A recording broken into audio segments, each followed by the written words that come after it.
haatana iyadoo dunidu ay todobaadyadan aad uga faalloonayso dhibaatooyinka la xiriira isbedelka cimilada madaxda duniduna ay ku shirsan yihiin dalka Scotland si dhibaatada xal loogu helo ayaa waxaa jira in Soomaaliya weli laga isticmaalo tamarta laga soo saaro matoorada shidaalka ku shaqeeya waxaana yartan la cusboonaysiiyo ee laga helo biyaha iyo dabaysha inkastoo aysan wax badan ka harin marwaxadaha dabaysha u roga tamarta korontada oo intooda badan ay iska baaba'eenayaan misna dadka isticmaala inta yar ee weli harsan waxay caqabad kala kulmaan dayactirka marwaxadaha tamarta dhaliya sida warbixintan uu ku eegayo wariye Maxamed Xasan Dhalo oo Garowe ku sugan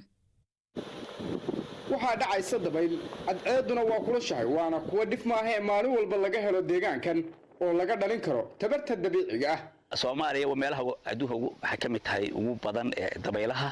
sidaas oo ay tahay waa ay tahay inta ka faa'iideysata Soomaaliya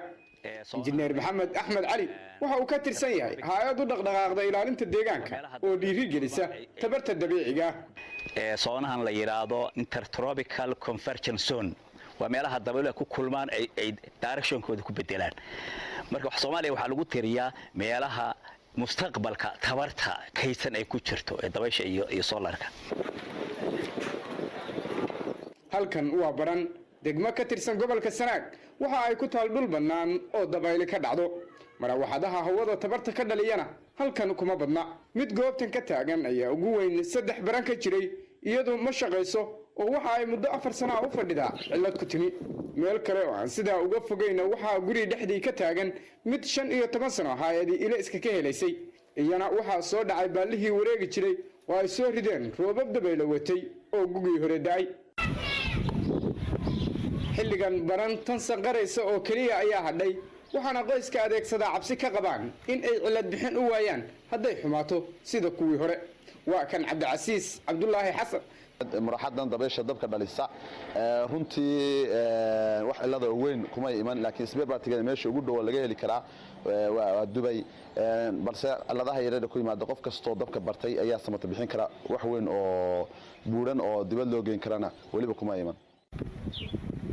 gobolka Sanaag waxa ku yaala buuraha ugu dheer Soomaaliya oo inta badan qabow qorraxduna ku yartahay laakiin deegaamada bannaan sida dooxa halka ku taal oo kale waxa ay ka mid yihiin meelaha Soomaaliya ugu kulul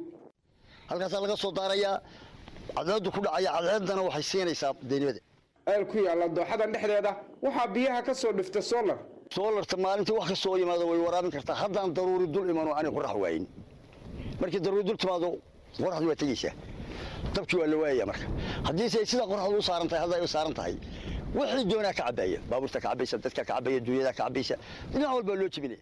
guud ahaan Soomaaliya male warshado wax soo saaro hawo wasakhiya waxaase ku badan matooro daalay haday tahay kuwa gaari iyo qaarka ilayska baxsha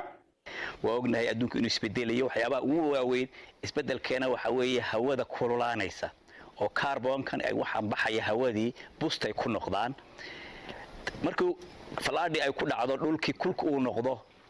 kulkii ma baahayo hawooyinka carbon dioxide-ka iyo ayaa celinaya kuleylku ku soo noqonaya saas la ashligeed in la helo badiil kale oo ah hawo nadiif ah ama green energy ama clean energy oo hawadii waxyeelayn waa muhiim codkaasna waxa ugu dambeeyay warbixintii wariye Maxamed Xasan Dhalo oo inoo soo diyaariyay